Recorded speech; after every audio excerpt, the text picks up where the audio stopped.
Under a blood-red sunset, the town of Grundy, Virginia lay in silence. The Appalachian Mountains towered above, cradling the Liza River. But beneath that wild beauty was a history soaked in pain. Slavery, mine explosions, and unexplained deaths. Hidden in this small town was an abandoned tunnel. A scar in the earth. A place no one dared to speak of. And here began the terrifying story of the St. Clair family. A tale that will chill your blood and make you glance over your shoulder into the dark. Candace St. Clair stood at the tunnel's mouth. The night wind ran cold through her hair, carrying the breath of something not of this world. Shattered stones formed a twisted archway, coated in moss and scrawled graffiti, as if drawn by the darkness itself. Around them, the forest was silent. No birds, no rustling leaves. As if even nature feared this place. John, her husband, scoffed. The flashlight in his hand trembled as he tried to pierce the suffocating dark. But the darkness in that tunnel was not just the absence of light. It lived, it breathed, and it devoured anything that dared to enter. They had heard the legends from a friend, Stacy. In the 19th century, a cruel slave owner used blood and sweat to carve the tunnel. One night, he caught a slave with his wife. In a fit of rage, he killed the man brutally and sparked an uprising. But he didn't stop. Like a beast, he ordered dozens of slaves to be buried alive, sealed within the cold stone walls, their souls locked in eternal darkness. Whispers of cries echoing from the rocks, invisible hands brushing skin, and an unnamed presence lurking within. These became the terror tales of this cursed land. Candace felt her chest tighten, like a ghostly hand clutching her heart the moment she stepped in. She gripped her recorder tightly. Her heart thundered in her chest. Candace had always been sensitive to the supernatural. A silly trick, John would tease. But tonight, she heard something calling. A whisper from the tunnel's depths, pulling her in. As they stepped inside, a sudden chill swept over them, like winter invading the middle of summer. Still joking, John shouted, "Come out, whoever you are." But before his words faded, a wind, icy and unholy, rushed past them, carrying faint whispers, dozens of voices all trying to speak at once. Candace grabbed John's hand. Her blood felt like it had turned to ice. They were not alone. That night, when they returned to their new house on the outskirts of Grundy, something came back with them.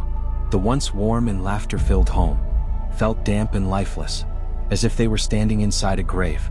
Jackie, their 5-year-old daughter, began tossing in her sleep. She murmured to herself, "The man in the tunnel." Candace's heart froze in fear. She rushed into her daughter's room, only to find Jackie sitting upright, eyes locked on the shadowy corner near the closet. "He's here, Mommy," she whispered, voice trembling. They had never told Jackie about the tunnel, so how did she know? The darkness had followed them home, and now was hunting. The darkness inside the St. Clair home wasn't just present. It lived, it breathed, and it was hungry. The air felt suffocating, as if an invisible hand was choking the life out of the family. Candace, with her sharp sense for the unseen, could feel something malevolent watching from every corner. John, still trying to hold on to skepticism, couldn't deny the signs anymore. But whatever was hunting them, it wasn't in a rush. It enjoyed the game, pushing them step by step, to the very edge of madness.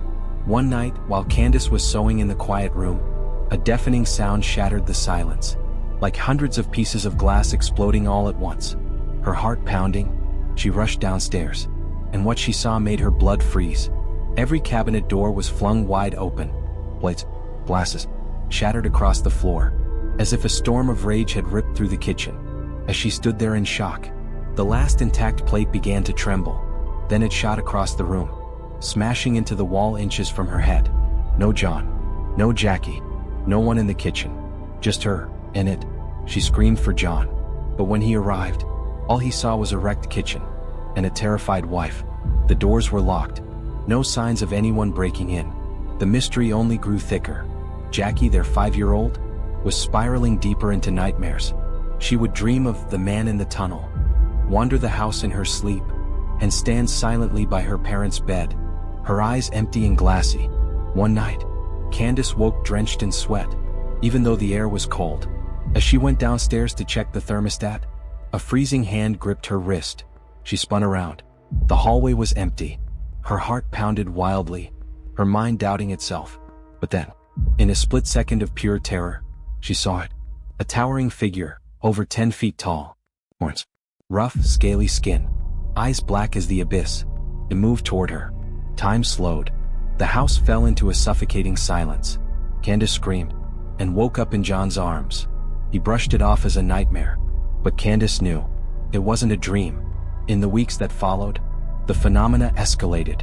Jackie's laughter echoed from her empty bedroom, while she slept soundly in her parents' bed. The TV would turn on by itself, blaring static and ear-piercing screeches, even when unplugged. And then, the worst night, the gargoyle-like entity attacked her. It clawed at her throat, threw her across the bed, leaving 3 deep, bleeding gashes on her stomach. She prayed. She anointed the house with holy oil. For a moment, the heaviness lifted, but Candace knew it was only waiting, lurking, ready to return when they least expected it. The horror inside the St. Clair home reached its peak when John faced the nightmare himself. One night, after a terrifying dream where the horned entity held his heart in its hand, John jolted awake, drenched in sweat. Footsteps echoed from downstairs. They pulled him from bed like a magnet. In the shadows, he saw it, a creature with cracked, leathery skin and eyes that swallowed light itself. It lunged, its hands wrapped around his throat, lifting him off the floor like a puppet. "I am the one who controls," the entity seemed to say, before slamming him to the ground. Candace rushed to him, but John's skepticism had already shattered. They knew they had to act. No. The family reached out to the Southern Highlands Paranormal Investigation Group, led by Stacy Cookiner. Using flashlights and EVP recordings, the team began asking the entity questions. "Did you follow them from somewhere else?" The flashlight flickered on. "Are you a demonic presence?" It lit up again. "Are you the devil?" The beam flared, brighter than ever. Stacy gave them his chilling conclusion. A demonic entity had attached itself to Candace, drawn to her psychic sensitivity. He referred them to a Catholic priest, who guided the family in prayer, invoking Archangel Michael. After the ritual, the house felt lighter, as if the darkness had been pushed away, but only for now. Months passed. The family thought they had returned to normal, until Candace faced her final terror.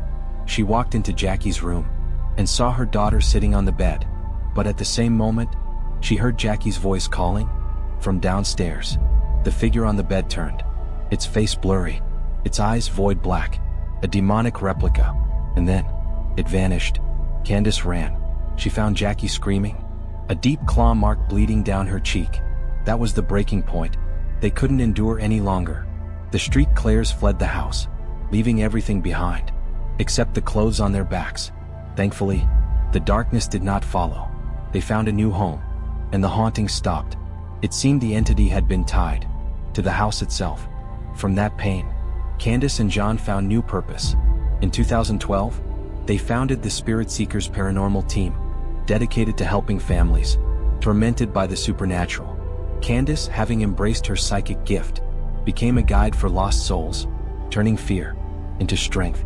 The old house now stands abandoned, and while no one truly knows what became of the St. Clair family, we can only hope they found peace. But one question still lingers. Did the curse of the tunnel ever end? Or is it still waiting for its next victim?